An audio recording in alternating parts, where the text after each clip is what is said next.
All right, hi everyone. Welcome to Harlan Icons Episode 5. Today we have Bob Broomfield, former superintendent of Harlan Community Schools here. Welcome, Bob. Jed, glad to be here. Yes, very good. And for those that have watched all the episodes, you notice we have a different venue today. We're usually down in the superintendent's office, the boardroom there. I was hoping to get Bob down in there, his old stomping grounds, but we're in the in the high school library, conference room in the high school library. So just a little bit different today. But anyway, let's start with your background, Bob. Let's talk about growing up. Where you grew up, when you were born, kind of pre-high school. What are some memories that you have from before high school? First of all, most people would say I haven't grown up, so I don't know. Okay. But, I was born on a farm and ranch in southwest Nebraska. Right. Very rural.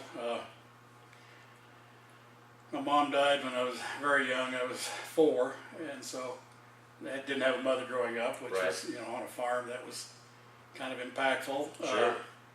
Went to a rural school. It was a K-12 consolidated district. I graduated in class of 7, if that tells you anything. Mm-hmm. I was in the top 10. I'm not sure I made the top half, but I was in the top 10. Okay. And then from there I went to college on combination academic, believe it or not, academic athletic scholarship. Okay. Now let's pause there for a second. Did you go? Since you went to a rural school? Was it one-room schoolhouse or? Actually, no. We had combined. I didn't go to kindergarten. We didn't have kindergarten at that time. Okay. But first, second, and third was all in one room, and right. fourth, fifth, and sixth was in one room. Okay. So, a few years back here, everybody was making a big deal out of multi-level education or whatever we called it at that time, and I thought, that's not necessarily that new. We did that way back when. Right. Okay. And so in high school, so you got to college on scholarship for academic and athletic. What did you do in high school as far as sports or and other activities? Well, small school, you did everything, and we had a pretty good tradition there. My sophomore year, we were state champs in football, basketball, and track, which was pretty good for us. And of course, at that time there were no girls sports. That's just things I think about as I talk. And we've had a couple women that we've talked to that have mentioned that. Yeah. Sure. Yeah. And basically, our schedule was, you had academics in the morning. After lunch, you had a choice of about 3 electives, and then you went to sports. And sports started like at 1:45. Okay. And by 3:40, we were all done. In fact, senior boys drove the school bus. Okay. At that time. Right. Yeah. Right. There was about 2 years after that the state said you had to be 21 to drive. I see. Believe it or not, that's how it worked at that time. We got along fine. But anyway, that was unusual. There was no, of course, hot lunch program at that time. Right. No special ed. Those types of things hadn't happened. And how big was your class? 7. So that was 7 all the way. 7. 7 all the way. No, we grew when we were in high school. We only had 5. Oh my. We had 5 boys and 2 girls as seniors. But we had one of the smaller classes. Most of them were 13 to 15. Okay. So anyway, that's what it was. And what was the name of your school? It was Red Willow. Red Willow. Okay. Yeah. Okay. A lot of places, when you leave, they retire your helmet. They retired our school. It doesn't exist any longer. Right. Okay. So any other activities in high school besides sports? Everything. Yes. You had to be in everything. Yes. We did music. In fact, it was mandatory if you were going to be out for athletics at Red Willow High School. The boys were required to be in music. So we were. Our vocal teacher, every time we'd go to a contest, she'd stand up in front and say, at Red Willow, we're proud to proclaim that 100% of our boys are in vocal music.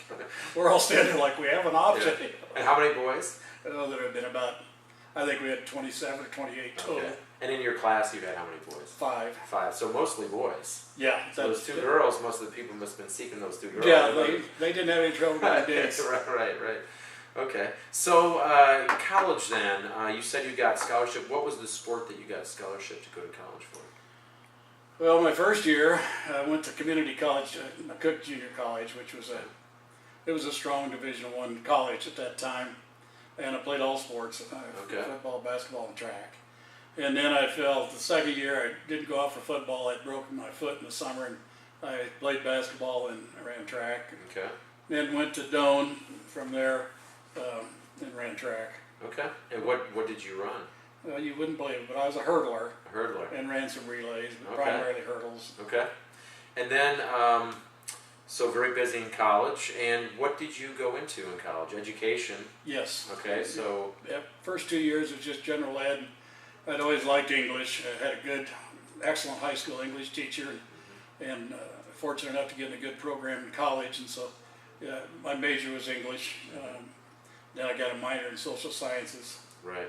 And what was it? Your high school teachers that kind of made you think you wanted to be a teacher, or any other influences there? You know, actually at that time I knew two things: either teaching or farming. Okay. And I knew I didn't want to farm. Right. And so that's how I really ended up in teaching. It's not very grandiose. I love people that have plans for, Sure. but that's just, I took what I knew. Yeah, my dad was a farmer, my mom was a teacher, so it was one of the, I went teaching as well, Yeah. so. Plus my brother wanted to farm, so Yeah. he had the farm. Okay. So I'm, Right. you know, I needed to find a job. Sure, okay. So you graduate college, and what happens after college? This was during Vietnam, and at that time you had a 2S deferment if you were a student. Right. And the minute you graduated, you became 1A. And so I was 1A for about a month before I signed a teaching contract, which gave you a 2A. Okay. And I signed a teaching contract and went out and taught and coached. And so let's talk about those deferments, because I know we talked about those in my U.S. history class. 2A versus 1A. 2A would put you further down the list? Yes. Okay, which was a good thing. That was right at the same time as they did the lottery system. Draw the Right. numbers out, and if you Right. were 1A and I had a high number, you were gone. Mm-hmm.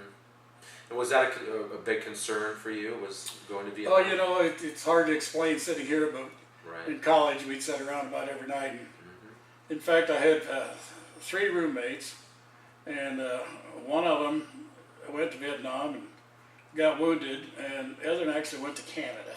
Okay. And Okay. I've thought many times about, you know, at the time I thought that was a terrible thing he did, but looking back, I don't know whether it was or not. Right, right. Okay. And so where did you get your first teaching job and teaching English? Yes, English in one government class. Okay. It was at Prague, Nebraska, which is north of Lincoln, about 40 miles. Okay. And I was only there 1 year. The superintendent that I'd had there had got a different job in a larger school system. He asked me to go with him, so I had. Okay. And Did you know him? not before we Just- gone to Prague. no. Okay. Just impressed with your teaching ability, Yeah, apparently. he must have been much of a judge. I don't know. Anyway, I ended up going with him, and Okay. I went to the new district, which was out by Hastings, Nebraska. And taught 2 years and coached, and then became the principal, K-12 principal. Okay. And so I'm a elementary principal, and he didn't know much about it. It was learn on the go, Sure. and still was coaching the basketball. Okay. And did that 2 years, and How big a district was that? I believe K-12 around 700 at that time. Okay. All right. Pretty good sized Yeah, district for that rural area. Now they're, I don't know, probably 450 they're down. But anyway, did that, and then 2 years later, a superintendent's job opened up, and I was contacted about it. I went and interviewed, and at the age of 26, I became a school superintendent. Very young. Yes, way too young. I probably wouldn't do that again, but at that time there was no reason to slow down. Right. You know. I'd gone straight through and had my degrees. Right. And did you know, okay, so you go into teaching, did you know right away you wanted to be a principal, possible superintendent, or is that just something that happened, or? I hate to say this to you, being a classroom teacher, but what I did know right away is I didn't want to answer the bells. That really just kind of drove me nuts. Yeah. You know, because you'd get something going and then the bell rings. Yeah. It's like, you know. Right. So that sounds pretty simplistic, but it really wasn't. That's something Yeah. that just really was an irritant to me, those Right. bells. Right. So anyway, that's what happened. Okay. All right. So, and you go to a lot of different districts over the years. Donovan, is that Yes, yeah. pronounced? You Donovan, Red Willow County, Republican Valley, very I- conservative area, perhaps. Actually, I was only superintendent, I guess, at 3 different school districts. Oh, okay. When I was at McCook, They had, at that time they had what they called, and I think Iowa used to have those also, Redwood or county superintendents. Right. Okay. So they had an opening, and so at that time we had rural districts. Mm-hmm. And they're usually K6, some of them are K8. So the county soup was also over those. We had five at that time. Okay. So I had the school district plus those 5 districts. Okay. And then you end up at Raymond Central, and that was starting in 1992 to 2000. So, Okay. that's roughly, it may. Sounds right. I think I came here in 99, 2000. Okay, yeah, and that's just what I saw just researching in papers and whatnot. So, so that was, you retired from education in 1999, 2000 from Raymond Central, and what made you decide to retire? Oh, just getting older, and was eligible for Nebraska school retirement, and had an opportunity to do some other things, and so really I'm just going to take a year off and do whatever. Okay. And then, but I never got the year off. It's like I can't even remember the time of year, maybe June. A friend contacted me and he says, "You interested in the superintendent's job?" And I said, "No." He says, "Well, I know of one that's open that you ought to look at, Harlan, Iowa." And I knew one thing about Harlan, Iowa. I had a friend that was from Harlan, Iowa, Max Broderson. That's all I knew about it. Okay. And I got to tell you this, for those who know Max, I'd grown up because Max would always go, I thought it was the Harlan Hogs, because he'd go, "Harlan Hogs, woo!" You know, that was what he'd do all the time. Okay. So I'd drive into town and see those cyclones all over, and I thought, you know, where are the hogs? But it was just Max being Max. Right. Anyway, came over, interviewed. It was for an interim position because it was late in the year. And Dr. Scott had just resigned. yes, yeah, it was. I don't remember exactly the time. I think it maybe May. Yeah, somewhere. It was pretty late, and so which made it hard to find a full-time replacement. yeah, So, it was hard to find anybody good. so the school board, right, at that you time. ended up with what you got. Right. Yeah, So that's why they decided to go interim I at believe. that point Yes. in time, yeah. And so you get the job, Yes. and I know Gage Lytle, who I know was on the school board at that point in time, maybe was school board president, He was. okay, said, I just looked back to this Harlan newspaper, and he said the 2 major strengths they saw in you were communication, that you were excellent talking to people, and you had very good fiscal management. That's the 2 things that they saw from, you know, looking back and talking to people that you would work for, school districts you've been in. So do you agree with that? Are those strengths of yours, would you say?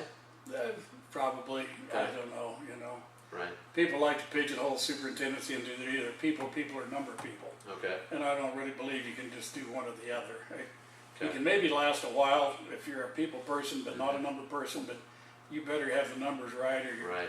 So you were both. So that's I don't know that I was both, but I'd hope so. well. That's what Gage Lytle said Okay. in Well, around 2000. Who am I to deny what Gage thinks? Exactly. All right. So 2000. So that interim year. What goes on during that year? You're here. You're not sure. Are you thinking that you just want this to be 1 year since you had just retired? So are you thinking this is one and done? Or are you pushing maybe to be longer term?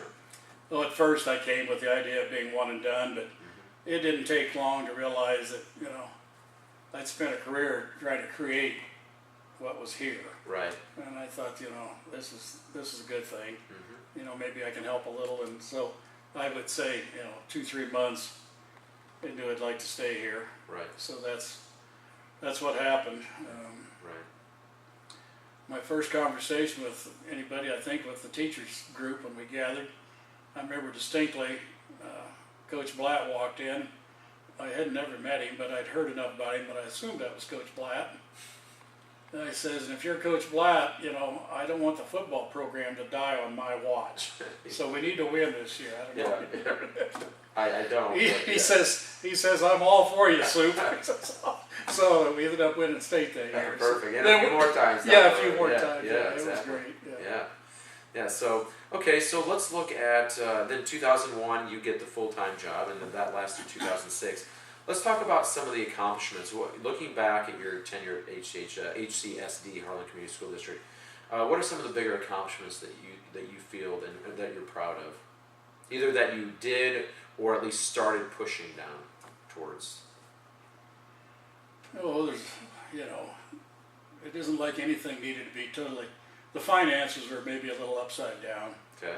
I can remember, we had a zero balance cash reserve, which the state doesn't like at all. Mm-hmm. And so we did some things that got the instructional support levy passed and made some budget reductions to kind of get that back where it needed to be. And I think it's still to today where it needs to be, Right. from what I see. Right. That was one thing. They built a new special ed center for pre-K. Right.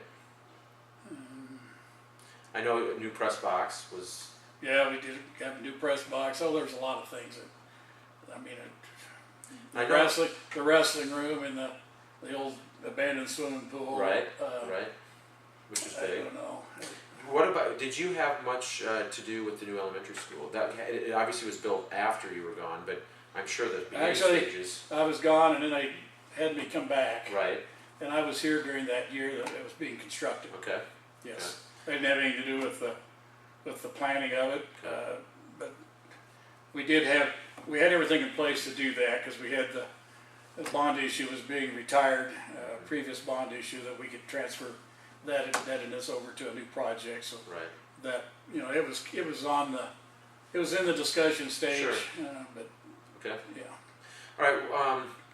What would you say the toughest time of your tenure was? That something. Either during the time that you were from 2000, 2006, or maybe even after you came back for that year. Were you here 2 years? Two different times. 2 different yes. times. And we can get into that a little bit more later. Yeah. The toughest time was one of those years. That first year I came back when we were really upside down with the budget. I recall that, yeah. Had a lot of excellent young staff that we had to let go, and right. That was the longest, all this gray hair happened pretty much that year. But that was a tough year. That was a tough year, yeah. I'm not much into having to do those types of things. So right. Therefore, it's important not to hire someone you can't pay for. Sure, yeah. So, okay. So you retired in 2006, and what made you decide to retire in 06? Just time, it was time again? Same thing. Yeah. When you get a certain age, you just don't know. Right. In fact, I told my wife that, I'd love to be the superintendent one more year at Harlan Community Schools. Mm-hmm. But I don't know that I would like my last year on this earth to be being the superintendent at Harlan. So which is, here I am still kicking. But those are things you think about. Sure. And right. So. Okay. And so, what would you say some of your favorite things of being superintendent are over the years? What's the best part of the job for future superintendents out there, in your opinion? There's a lot of things. Just being able to impact things that happen is a big one. You don't have to spend as much time, perhaps, trying to get through the bureaucracy. You're there, and if it's going to happen, I've just always felt that you're responsible. Right. I go to a basketball game, and if somebody complains because the popcorn doesn't taste good, I always felt like nobody ever realized that. But they were telling me, but it's like I felt responsible, and I would usually find out why the popcorn didn't taste good, or if there's too long a line in the restroom, or if the buses are dirty, or. Right. I think in order to be good at that job, you have to think that everything's your responsibility. Right. You can't possibly think you're going to do it all. Yeah. But I think you need to make sure that it does happen. Sure. Okay. And then you come back twice. Let's talk about why you came back 2 different times. 2009 was the first time. Yes. The superintendent had moved on. Once again, it was relatively late in the year, I think, if I remember correctly. And a couple of the board members came over and talked to me and decided that we'd like to do that. And so I came back 1 year. Mm-hmm. And that was that tough year. Yeah. It just so happened to be the year that we ended up having to let a lot of teachers go. Yes, you remember. It wasn't, I do, it wasn't fun. It was a tough year. Had a lot of really good people that we had to say goodbye to. Right. Did you know that might happen coming into the job? Or no, I really didn't. I just couldn't imagine. Yeah. I guess our finances had been pretty good, and Right. so I was a little surprised, yes, but I can still remember the names and the numbers and the Yeah. amount of dollars that we cut out of that budget. And Right. it was big. Toughest part of your job. Yeah, For no sure. doubt about it. Yeah, Yeah. it was not fun, but we had good administrative teamwork, and everybody worked together. The entire Right. staff knew we need to do things, and so that made it a lot easier. Yeah. Okay, and so then the second time, which would have been probably 2011. Yeah, Mr. Wagner took over then that particular year, and he got called up from the Air Guard to go to Afghanistan. Right. And so I came back while he was gone. I think that was like only 8 months, maybe Okay. 9 months. Yeah, that's right. It wasn't. It wasn't a whole year. Right. Okay. And so, anything else you want to share about your time superintendent here in Harlan that maybe we haven't discussed yet before we move on to the next topic? It was just a good time, It was, Yeah. If you didn't like being in Harlan, Iowa, then you shouldn't be in the business. Right. Right. Okay. And I suppose before we move, it makes sense to ask: what do you think makes Harlan such a great place to live? Maybe raise a family. What makes it a good? Well, the same thing that makes any place good, and it's here in ACES, is the people. Right. The expectations for success. Every community has the naysayers, or Sure. as some of my less educated friends like to say, the knotheads. But the communities that get in trouble are the ones where the knotheads start running the show. Right. And I don't, that has never been allowed to happen in Harlan. Mm-hmm. The people that make good, solid decisions are staying in charge. Right. Which, that's a simplistic way of looking at it, but I believe that to be true. Okay. Good. So we're going to shift gears here a little bit and talk about. You weren't just in education your whole career. You did real estate. So talk about that. I know you got into real estate. Was in the 80s. Yes. 80s. So talk about that, and then also you got into you worked for Terry Knapp Realty here in town for a little bit. Yeah, not very hard, but I worked. So let's talk. Terry would tell you not very hard. So let's talk about your real estate. You owned I have it here somewhere, but you can talk about it. Your real estate. It's Ag Land Realty. Yeah. So talk about that and the decision to go. I'd had a real estate license for a long time, and I'd always dealt in primarily farm and ranch real estate, buying, selling, developing, doing whatever. Right. And then opportunity come along to go to work with Ag Land Realty, which primarily Midwest, primarily Nebraska, Iowa, a little bit, not much in Iowa, Kansas and eastern Colorado. And so I ended up buying that, and we had about 50, 55 agents, which sounds pretty impressive, but actually there's only probably 20 of them that were producers. So, and we just dealt a little bit of residential, but primarily commercial and farm and ranch real estate around the state.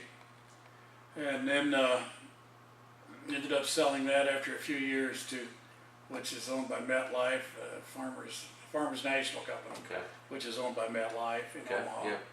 And so you had been superintendent of schools. You decided to get in. What made you decide to get into realty in the first place?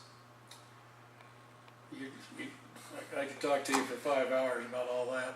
A simple minute or less description. I just had an interest. Okay. I know a lot of teachers have done that over the years. Yeah, this isn't showing houses, though. That was okay. Right. That's a whole different. That's different. That's a different skill set, and I don't have it. Okay. But there was a lot going on then. This, I really started in the late '70s, and out in the western half of the state, a lot of pivot development, and you had interests out of all over investing in real estate. Okay. And so we had buyers, and all you had to do is line up the ground to sell, and it was a pretty good market. And then in the early '80s, everything kind of went upside down. People who were over leveraged, and it was just a bad time in the farm economy. And so then you're still selling, you're still in the business, but you're selling it for the investments, you're selling it for the banks and Federal Land Bank, and it wasn't quite as much fun. Right. You're right in the middle of the attorneys and the banks and so forth.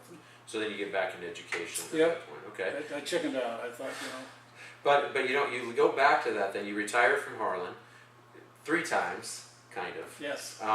And then you get back into real estate at Terry Knapp, so Realty here in Harlan. Yeah. So how did that happen, and what were your duties there? Oh, I just thought it was something I'd once enjoyed doing, and I wanted to stay in Harlan, and just need something to do. You know, I have to have something to do. So that was the reason, primarily. But actually, that got interrupted. I only did that for, it was a year and a half maybe, and then came back up here to be the suit. Right.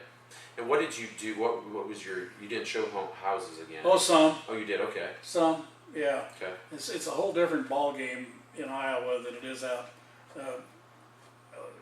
Most everything here is done by auction, as far as farm or ranch. Okay. Or, it isn't any ranch, as far as farm ground, and there's a good reason for that. You know, there's a less that sells, and it's a high demand. And we would sell what we called. We did some auction work, but primarily private treaty, where you would just go find a buyer, right? Market it and find a buyer. So so we ended up doing it. Did a lot of commercial for Terry. We sold a couple, 3 motels and got in that kind of business. Okay. And so getting back to okay, so you retired from superintendent. Well, you've retired in 06, but then you lived in Harlan then for the next 7 years. Were your plans to stay here? I know you eventually moved in 2013. Talk about your decision to move and whether your plans were to stay or go. I'll let you talk about that. At some point in there, I think it was about 2008 or 9, Develop Source, which is economic development for Shelby County, talked to us, and MJ and I ended up being the Develop Source directors for a couple of years before we left. So that was in that interim, if that's the time span, and that was interesting. You know, we got a chance to work with a lot of people, and just every rural community is trying to maintain and add to their population, and so it's a battle, and it was a project. You know, it was something to work on. We tried to do what we could to help that effort. And then, if you get a little older, you'll understand that keeping mothers and children apart is pretty hard. Right. And so you got kids in Lincoln, so MJ really wanted to move back there, and I thought that'd be a good idea. But as before I knew the Huskers were going to suck so bad in football, you know, I've become a volleyball fan. That's okay. Yeah. Right. Anyway, we moved to Lincoln. Okay. Still do some. MJ does mediations and so forth, and I've done do some school consulting, superintendent searches. Right. I did see that, and that's something that you help schools find superintendents, which is not easy to do because it's a low number. Yeah, it's pretty easy to find a body. It's hard to find one that's going to work. You know. Right. And then if you can't, then you step in as an intern for a year or two. Yeah, no more. No more. No more. No, okay. You are retired. Yeah, I'm retired. Yeah. Okay, all right. Okay, so the last thing, well, a couple of things, but we're getting very close to being done. I know one of the things that we teachers always appreciate at the end of the year was we knew it was the end of the year when we got the email from you and then saying the free DQ ice cream was available. That was always a highlight. We still talk about that. Oh, good. I know I think it was Mr. Conn, might have been Mr. Wagner that gave us a free DQ this year. But this was something you did every year. So where did that idea come from? Have you done that for a long time? We miss it. I've actually done that about everywhere. Okay. Something, but I don't know. You get away from the classroom teacher in this business, you're done. And so my thought always was that you do everything you can to make it as easy as possible for the teacher and the students, that when the teacher closes the door, they're in a mood to teach. Right. Because that's where it all happens, and I'm just part of it. You can call it morale or whatever, but years can be long, and it's gotten harder, lately. And it's nice to think that maybe somebody cares. Yeah. Well, we always appreciate Not that it. buying you an ice cream is going to make me think I care, but I'm glad somebody remembers it. We do. We still talk about that, so we appreciate it. All right, and so finally, just some quotes from people that over the years. I know Steve Kenkel, he said about you, Bob's a doer, this guy gets things done. So you're someone that put your mind to it, you get it done. Kent Klinkafus, Steve Kenkel was a former board member with you. Kent Klinkafus, of course, former high school principal and of course current softball coach still here at Harlan. Bob's skill was unifying a district. He had an ability to see what happens next in a school district's growth and then achieve that. And then Cindy Burchett, former, of course, principal at the elementary school here at Westridge. He was such a strong advocate for Harlan and the school system. He was constantly having conversations with people about the school's needs and successes. So a lot of nice things. I heard a lot of nice things about you. I had a lot of people request to interview you, so I'm sure there'll be a lot of people that are happy that I did that. So Glad you did. Thank you. yes. Any comments on any of that? That you're a doer. That you have foresight to where the school needs to go. Obviously, those people you're quoting, Gage is started out with as just an outstanding individual. You know? He gets tired of me telling people this, but he's just a nice guy. Mm-hmm. His sister tells me he's not really that nice to me. And Steve Kinkel, just an outstanding board member, and attention to detail, and everything he does, he knows what he's doing. He researches, he does his background. Mm-hmm. And Kent Klinkafus, we're a lot different in a lot of ways, but my idea of, he does it, how it needed to be done. Right. He was the epitome of calm and cool, even though his leg would be going 100 miles an hour. Yes. You know how that is. Yes. But and Cindy, if I was as good looking, could make chocolate chip cookies like Cindy, I'd still be working. Right. Anyway, those are good people, and we got a lot of those around. Sure. All right. Well, I appreciate all that you've done for Harlan over the years and the school district, and I appreciate you taking the time today. Thank you, Chad. Glad to be here. Bob. Okay, there are a couple questions I forgot to ask Bob before, so we call this bonus round. This is bonus round with Bob Broomfield here. So the first one comes, and I asked the people on Twitter and Facebook to send some questions in for Bob, and here's what Steve Davis asked. He would like to know, I'm supposed to ask you about getting pulled over on the way to your surprise birthday party. Well, I don't even remember that, Steve, but all I can tell you about Steve Davis, I just always, every time I see the two of them out, is how far he outkicked his coverage in getting married. I mean, it's just an amazing thing. I don't know whether she had a weak moment or what, but that's what I can tell you about Steve Davis. All right. Okay, all right, very good. And Mitch Osborne, of course, Activities Director here at Harlan Community Schools. He would like to ask you, how do you see the impact of successful extracurricular activities on the academic setting in schools, and specifically Harlan? I guess that's why we've always called them co-curricular. They're one and the same to me. You need both. Kids that want to be good and have high expectations are going to gravitate to wherever. I don't care if it's an FFA or speech and drama or band or vocal. And so I think they go hand in hand, and one can demonstrate to another and the opportunity for success. Okay. I think the girls' programs had a lot of success in recent years. Number one, that's because I think we have the right people, driving the bus. And number two, the girls are working every bit as hard as the boys, or harder. Sure. Okay. All right. Thank you. You bet.